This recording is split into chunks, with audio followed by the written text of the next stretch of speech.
Hi friends, welcome to me and my life. இன்னைக்கு நம்ம சேனல்ல என்னோட டெய்லி கிச்சன் கிளீனிங் ரொட்டீன் தான் நான் உங்களோட ஷேர் பண்ணிக்க போறேன்.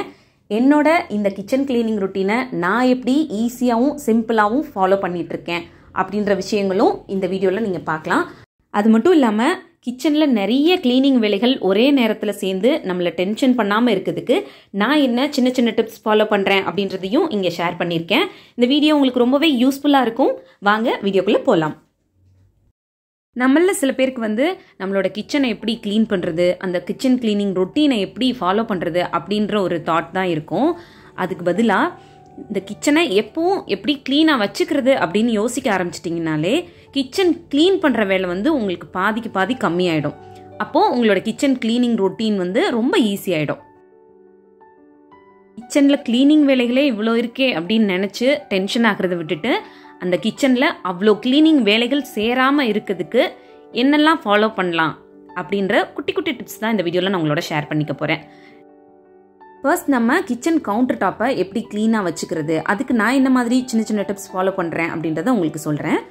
என்னோட கிச்சன் கவுண்டர் டாப்பில் பார்த்தீங்கன்னா எப்போவுமே இந்த மாதிரி ஒரு சின்ன யூஸ் அண்ட் த்ரோ பாக்ஸ் வச்சுருப்பேன். நம்ம ஸ்வீட்ஸ் வாங்கும்போது வெளியிலேருந்து ஃபுட் ஐட்டம்ஸ் வாங்கும்போது கொடுப்பாங்க இல்லையா, அந்த யூஸ் அண்ட் த்ரோ பாக்ஸ் என்னோட கவுண்டர் டாப்பில் இருக்கும். அப்படி இல்லாத பட்சத்தில் நான் யூஸ் பண்ணாத ஏதாவது ஒரு பிளாஸ்டிக் பாக்ஸோ இல்லை சில்வர் பாக்ஸ் ஏதாவது ஒன்று நம்ம யூஸ் பண்ணாமல் வச்சுருப்போம் இல்லையா வீட்டில், அதை அங்கே கவுண்டர் டாப்பில் வச்சுருவேன்.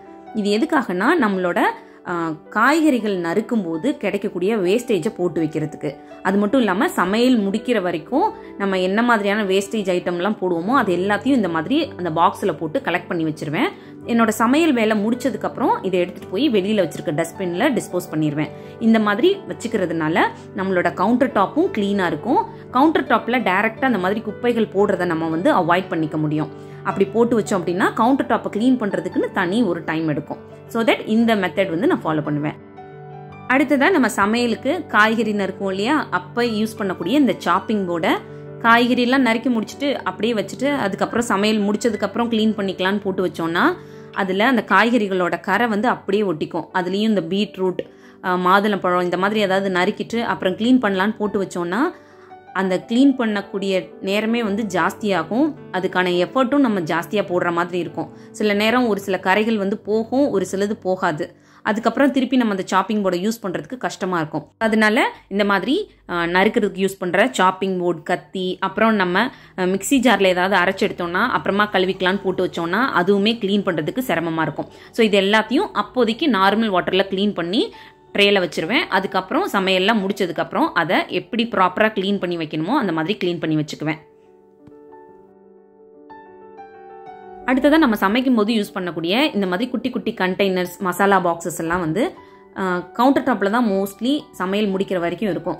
ஸோ அப்போ என்ன ஆகும்னா அதோட மூடியில் நம்ம சமையலுக்கு யூஸ் பண்ணிக்கிட்டு இருக்கக்கூடிய எண்ணெய் தெரிச்சிருக்கிறதுக்கான வாய்ப்புகள் இருக்குது. நம்மளே ஈரக்கையோடு அதை ஓப்பன் பண்ணியிருப்போம். நம்ம கையில் இருக்க மசாலா ஐட்டம்ஸ் ஏதாவது அதில் ஒட்டியிருக்கும்.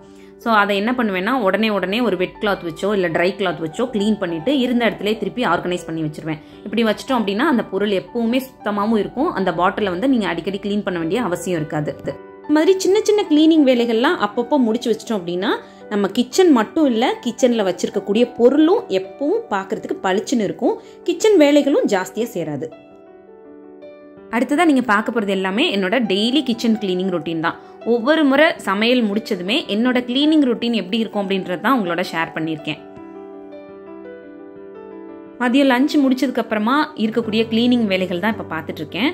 எப்பவும் டின்னர் அப்புறம் மதியம் லஞ்ச் முடிச்சதுக்கப்புறம் இந்த கிளீனிங் ரொட்டீன் ரெகுலராக நான் ஃபாலோ பண்ணக்கூடியது.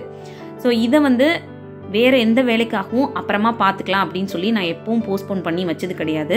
டயர்டாக இருக்குது அப்புறம் செஞ்சுக்கலாம், இல்லை சோம்பேறித்தனமாக இருக்குது அப்புறமா பண்ணிக்கலாம் அப்படின்னு நினச்சதே கிடையாது. உடனே கையோட முடிச்சு வச்சிருவேன். இந்த மாதிரி நம்ம முடிச்சு வச்சிட்டோம் அப்படின்னா கிச்சன்லேயும் சரி டைனிங் ஏரியாவிலையும் சரி எப்பவும் நிறைய கிளீனிங் வேலைகள் சேராமவும் இருக்கும். பார்க்குறதுக்கும் எப்பவும் வீடு நீட்டாக இருக்கும்.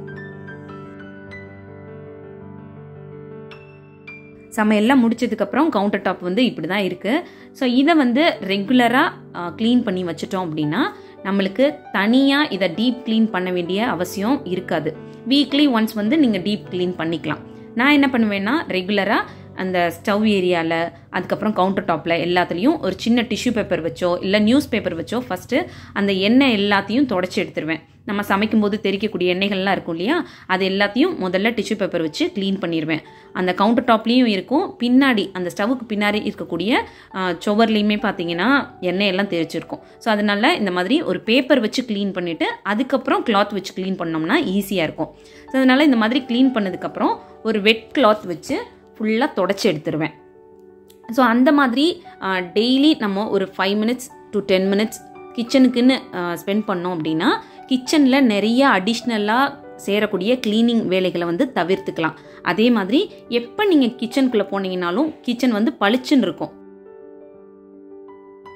காலையிலலாம் எழுந்து நம்ம கிச்சனுக்குள்ளே வரும்போது இந்த மாதிரி கிச்சன் நீட்டாக இருந்துச்சு அப்படின்னா நம்மளுக்கே ரொம்ப ரிலாக்ஸ்டாக நம்ம வேலைகள் பார்க்குற மாதிரி இருக்கும். ஒரு மாதிரி ஹாப்பியாக நம்ம அந்த கிச்சனில் வேலை பார்க்கலாம். அங்கெங்கே கிச்சன் க்ளீனிங் ஒர்க் பெண்டிங்லேயே இருந்துச்சு அப்படின்னா இதை பண்ணணுமே அதை பண்ணணுமேன்னு சொல்லி ரொம்ப டென்ஷனாகவே ஆகிட்டே நம்ம கிச்சனில் வேலை பார்த்துட்ருப்போம். ஸோ ரெகுலராக இந்த மாதிரி ஒரு 10 to 15 minutes கிச்சனுக்கு ஸ்பெண்ட் பண்ணிங்க அப்படின்னா கிச்சன் டீப் க்ளீன் பண்ணுறப்போலாம் உங்களுக்கு ஒரு 80% வேலை வந்து கம்மியாக இருக்கும். டக்குன்னு க்ளீன் பண்ணி முடிச்சிடலாம். ஒரு பூஜா டே வருது இல்லை ஃபெஸ்டிவல் டேலாம் வருது அப்படின்னா சும்மா இழுத்து போட்டு எல்லா வேலையும் க்ளீன் பண்ண வேண்டிய அவசியம் இருக்காது. அந்த டைமில் நீங்கள் ஆல்ரெடி க்ளீன் பண்ணி தான் வச்சுருப்பீங்க. சும்மா ஜஸ்ட் ஒரு டீப் க்ளீன் கொடுத்தா போதும். அதுக்கு ஒரு 1/2 hour கூட ஆகாது. ஸோ அதனால் ரெகுலராக இந்த மாதிரி க்ளீனிங் ரொட்டீன் வந்து நான் ஃபாலோ பண்ணிகிட்ருக்கேன். இந்த மாதிரி நான் பண்ணிட்டு வர்றதுனால எனக்கு பெருசாக கிச்சனுக்குள்ளே க்ளீனிங் வேலைகள்னு தனியாக எதுவுமே இருக்காது. டக்குன்னு சமைச்சு முடிக்கும் போதே இந்த க்ளீனிங் வேலைகள்லாம் முடிச்சுறதுனால என்னோட க்ளீனிங் வேலைகள் ரொம்ப ரொம்ப கம்மியாக தான் இருக்கும். அதே மாதிரி வீக்லி க்ளீனிங் ரொட்டீன்னு ஒன்று ஃபாலோ பண்ணுவேன். அதில் வந்து கொஞ்சம் டீப் க்ளீன் பண்ண வேண்டிய ஐட்டம்ஸ் வந்து டீப் க்ளீன் பண்ணி வச்சுருவேன். அப்படி வச்சிட்டோம் அப்படின்னா எப்போ நம்ம கிச்சனுக்குள்ளே போனாலும் நம்மளோட கிச்சன் க்ளீனிங்க்குன்னு டைம் ஸ்பெண்ட் பண்ணணுமே அப்படின்ற டென்ஷன் இருக்காது. கிச்சனும் பார்க்குறதுக்கு நீட்டாக இருக்கும். ஒரு ஈர துணி வச்சு கவுண்டர் டாப் ஸ்டவ் எல்லாம் தொடச்சி முடிச்சதுக்கப்புறமா செப்பரேட்டாக ஒரு ட்ரை கிளாத் வச்சுருப்பேன். அதை வச்சு ஒரு தடவை க்ளீன் பண்ணிடுவேன். அப்புறம் ஸ்டவ் பக்கத்தில் இருக்கக்கூடிய மிக்சி, இண்டக்ஷன், கெட்டில் இதெல்லாத்தையும் ஒரு தடவை தொடச்சிருவேன். அப்போது கவுண்டர் டாப் மட்டும் இல்லாமல் அங்கே வச்சுருக்கக்கூடிய பொருள்களுமே பார்க்குறதுக்கு பளிச்சுன்னு இருக்கும். அடுத்ததாக சிங்க் ஏரியா க்ளீன் பண்ணிகிட்ருக்கேன். இப்போ இந்த சிங்கில் இருக்கக்கூடிய அந்த ஃபில்டர் இருக்கும் இல்லையா, அதில் சேர்ந்துருக்கக்கூடிய டஸ்ட் எல்லாத்தையும் நம்ம அந்த யூஸ் அண்ட் த்ரோ பாக்ஸில் போட்டுட்டு அதையும் க்ளீன் பண்ணணும். இப்போது நம்ம அந்த டீப் க்ளீன் பண்ண வேண்டிய அந்த சாப்பர், மிக்சி ஜார்லாம் வந்து ஒரு தடவை நல்லா சோப் போட்டு வாஷ் பண்ணி எடுத்து வச்சுட்டேன்.